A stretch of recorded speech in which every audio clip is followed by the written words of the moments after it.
Namun sayang hadirin, kualitas implementasi di Indonesia masih terhitung sebagai negara dengan flau demokrasi atau demokrasi cacat.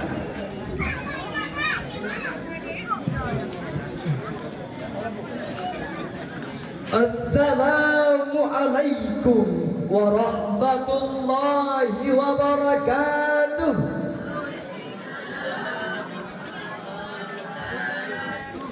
Alhamdulillahilladzi ja'ala makarimal akhlaq fi a'la darajat wa ja'alaha afdalu syai'i yudha'u fi mizanil mu'min yaumal qiyamah.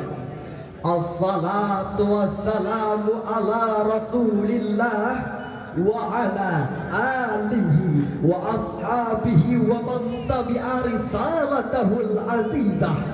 Amma ba'd. Dewan Hakim yang kami muliakan, hadirin sekalian beserta teman-teman yang kami banggakan. Merah putih indah berkibar melambangkan kuatnya perjuangan bangsa. Hadirin semua, apa kabar? Apakah sehat semuanya? Alhamdulillah. Hadirin yang dirahmati Allah, di Economist Intelligence Divisi Penelitian dan Analisis Ekonomis Group yang berpusat di London, Inggris menyatakan bahwa Indonesia merupakan negara demokrasi terbesar ketiga di dunia setelah Amerika dan India. Hal ini diperkuat hadirin dengan data yang dirilis oleh Bappenas tentang capaian indeks demokrasi tahun 2022 sebesar 80,41 poin.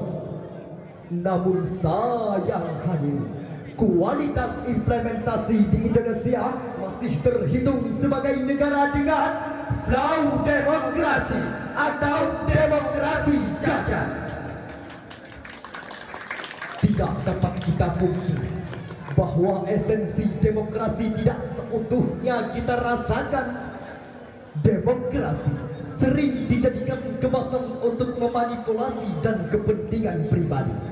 Bukankah kita semua menyaksikan hadirin praktek kolusi, korupsi dan nepotisme tak kunjung berhenti? Politik terus dilakukan para elit negeri. Kasus-kasus hukum berani dibayar beli. Korupsi dilakukan demi memperkaya diri, sedangkan rakyat hanya dibayar dengan janji tak pasti. Kue kekuasaan dibagikan berdasarkan jasa. Siapa yang beruang, dia yang bertahta. Siapa yang dekat, dia yang dapat. Siapa yang kuat, dia yang menjabat. Lantas bagaimana tanggapan kita hadirin? Sebab jika hal ini terus dibiarkan, maka tatanan demokrasi akan luluh lantak dan kehidupan bernegara pun tak menentu arah. Lalu bagaimanakah solusi dari persoalan tersebut? Sebagai jawabannya, etika berdemokrasi dalam perspektif Al-Quran. Itulah yang merupakan judul syarahan kami pada kesempatan kali ini dengan rujukan firman Allah dalam surah Ali Imran ayat 159 yang akan dibacakan oleh qari kami berikut ini. A'udzu billahi minasy syaithanir rajim.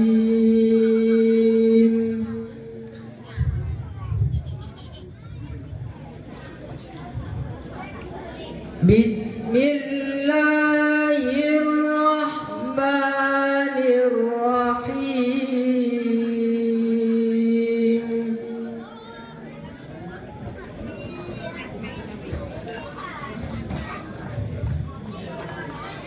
فبما رحمة من الله لنت لهم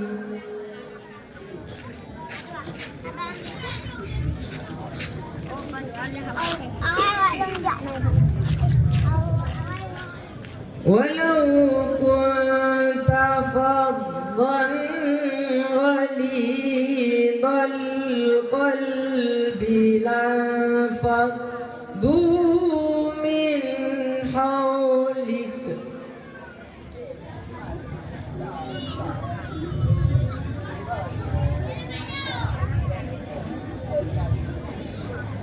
فاعف عنهم واستغفر لهم وشاورهم في الأمر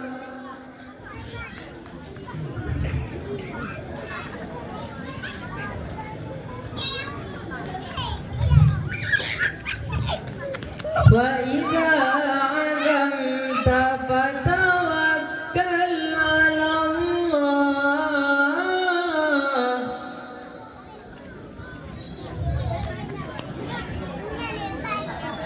إن الله يحب المتوكلين.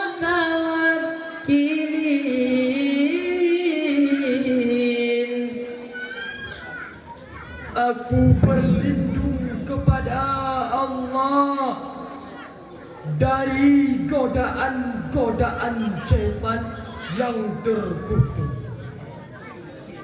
Dengan menyebut nama Allah yang Maha Pengasih lagi Maha Penyayang, maka berkat rahmat Allah engkau Muhammad berlaku lemah lembut terhadap mereka. Sekiranya kamu bersikap keras dan berhati kasar, tentulah mereka menjauhkan diri dari sekitarmu. Karena itu maafkanlah mereka dan mohonkanlah ampun untuk mereka. Dan bermusyawarahlah kamu dengan mereka dalam urusan itu. Kemudian apabila engkau telah membulatkan tekad, maka bertakwalah kamu kepada Allah. Sungguh Allah mencintai orang yang bertakwakal. Dewan Hakim, hadirin yang kami muliakan, Syekh Profesor Dr. Wahbah Az-Zuhaili dalam tafsir Al-Munir beliau menjelaskan bahwa ayat tersebut merupakan perintah Allah untuk musyawarah dalam segala aspek kehidupan.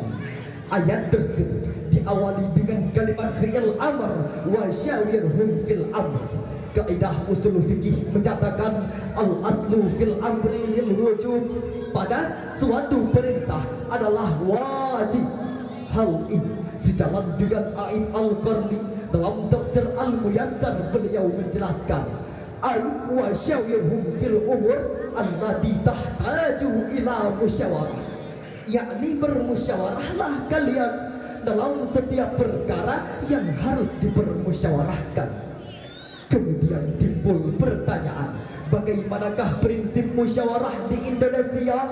Alhamdulillah hadirin, musyawarah menjadi salah satu bagian dasar dalam berdemokrasi di Indonesia.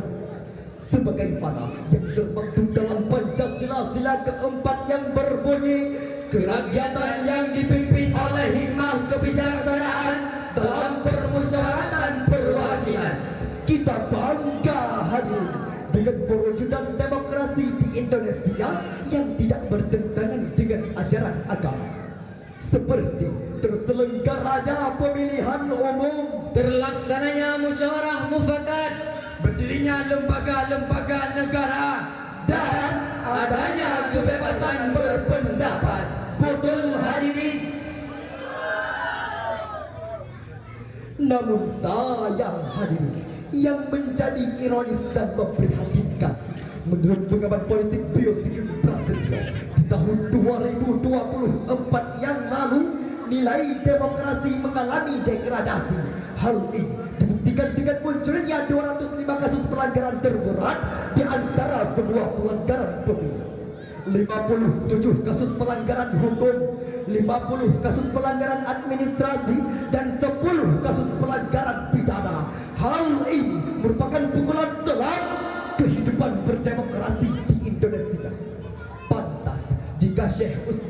Hasan bin Ahmad Syakir Al-Khubari memberikan peringatan tegas dalam kitabnya Nurratun Nasihin fil Wa'di wal Irsyad. Beliau menjelaskan bahwa jikalau tidak ada keadilan dari para pemimpin, niscaya manusia akan saling menerkam laksana serigala memangsa domba. Inilah sebab hadirin, untuk mewujudkan demokrasi yang sejati dibutuhkan pemimpin yang adil, pemimpin yang tidak mengkotak-kotak warga, pemimpin yang menghargai perbedaan, menerima kritikan, bahkan menjadikan semua elemen bangsa satu kesatuan. Sebagaimana syair lagu berikut ini. Pasti bisa kita bangun demokrasi, pemimpin wujudkan demokrasi, pemimpin kunci suksesnya negeri. Bukan hanya pandai janji, tapi rakyat juga membutuhkan aksi. Agar lebih jelas lagi bagaimana pemimpin adil sebagai motor bergerak berjalannya sistem demokrasi, sebagaimana yang Allah jelaskan dalam Al-Quran surah Sad ayat 26 yang akan dibacakan oleh qari kami berikut ini. Ya Dawudu inna ja'alnaka khalifatan fil ardi fahkum bainan nasi bil haqq.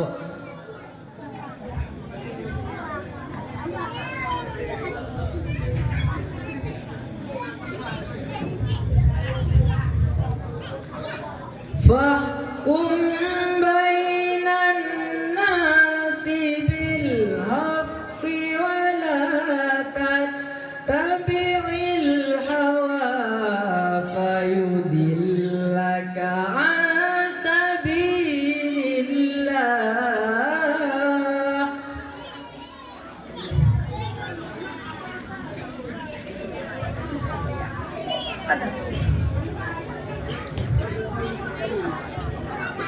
Innal ladzina yadhilluna an sabilillahi lahum adzabun syadid.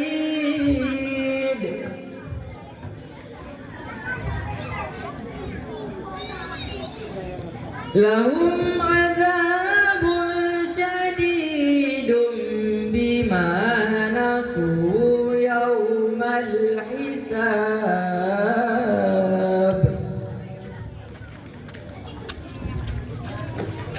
Wahai Daud, sesungguhnya engkau kami jadikan khalifah penguasa di bumi.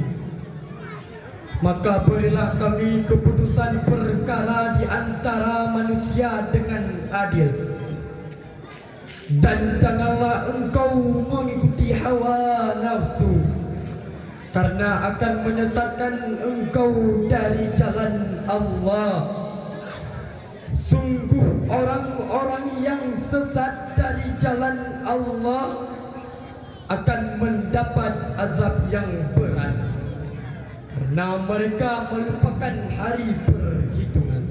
Dewan Hakim hadirin yang kami muliakan, Syekh Profesor Dr. Wahbah Az-Zuhaili dalam tafsir Al-Waziz beliau menjelaskan bahwa ayat tersebut merupakan gambaran Allah kepada Daud tentang etika berdemokrasi yang harus diajarkan kepada manusia, yaitu fahkum bainan nasi bil haq, jalankan hukum di antara manusia dengan adil. Inilah pondasi demokrasi yang diajarkan oleh Islam.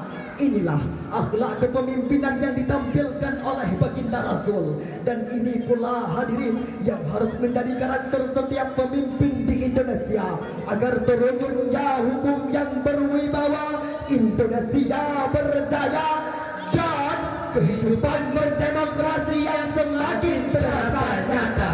Betul hadirin?